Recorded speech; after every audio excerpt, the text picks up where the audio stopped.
Hi everyone, and welcome to week 2 of Fundamentals of Design. I'm going to go ahead and take you through the weekly content and get you comfortable with what we're doing. So specifically this week we're working with Gestalt principles. In my announcement this week you can see I gave you a few things besides the walkthrough video here.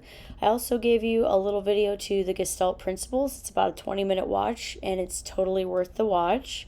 It's one of my bonus videos, not one of the ones that's under the weekly resources. Okay, so when you click under Module 2 for the week, we're going to start off with the resources here. So you can see, of course, under the required resources, we have our textbooks reading first. So again, before you try to do any of the required stuff like discussions, especially quizzes, things like that, read through your textbook and really check it out. The quiz, you can use OpenNote, Open Textbook, whatever you need to do to get it done. It's automated, and we will get into talking about that as well. So you're reading specifically in Chapter 2, and you can see the specific sections here. It talks about cohesive design and how we perceive things with the human brain, and then moving into Chapter 3, what specific things to read, and so forth. Let's see, there is a reading, The Brief History of Graphic Design. It talks about what it's doing there. And you can read down to see some more of the external readings from the course that aren't specifically just in the textbook. There's another video on the Gestalt Principles of Design. And if you're wanting to also read them, there's also transcripts available here.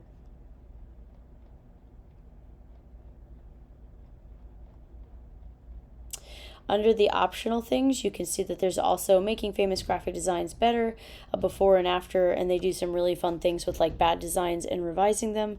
And then another reading on History of Graphic Design. So those are just optional things that you could do. You don't have to, but if you want to go above and beyond and just get those extra readings, those are there for you. Okay, again, a reminder, I gave you a nice little video on the Gestalt principles that's just from me, not specifically built into the course module. Okay, so this week it's a little bit lighter as far as, the workload, which I'm sure you're all ready for with all those readings.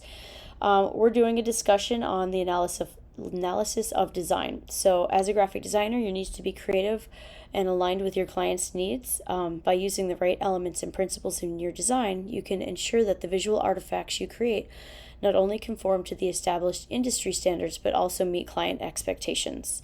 Okay, so what you're going to be doing is reviewing the following 2 posters, and you'll see here there are links to both of them.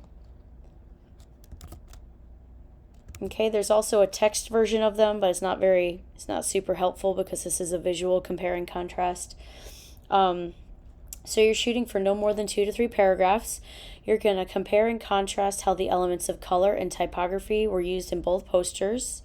And then you're going to follow all the bullet points, compare and contrast the principles of contrast, alignment, and hierarchy, based off your analysis, talk about which one you think is more effective, and really make sure you go through all the bullet points and touch on those in your analysis.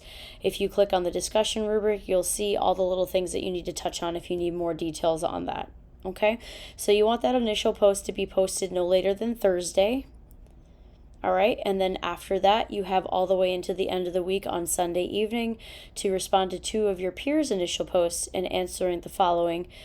How has your opinion of the chosen design shifted based off your peers' posts? I'm sure, every one of you will have a learning point from someone else's post.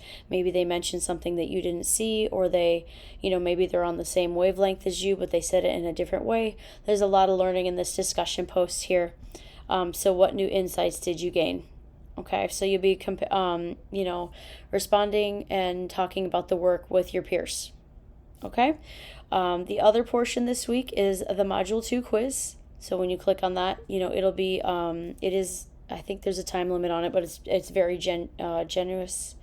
And then the non-graded thing this week is to create a file structure in OneDrive. I don't even see it. It's non-graded. So you don't even need to do it, but it is an optional thing if you want to start practicing the work. It's basically, if you've never used your OneDrive account, it takes you through how to make it, and it takes you through how to have a really good file structure with your work and really get you comfortable with, I'm sure we've all done it. We've saved a file. I'm finally done with this .psd or just random name .psd. This will help you get in the habit of better file conventions, so naming things by course. And then I do this too. I always have like client assets, like things that a client gives me, so that I know everything in that folder is specifically from them. So this goes through just all the things that will help you get into a better file naming convention. There's also a nice little resource on reading that. But again, it's non-graded. You don't have to do it specifically. Okay, so just a nice discussion this week and then a little quiz and you're done. Have a great week and I'll see you all online.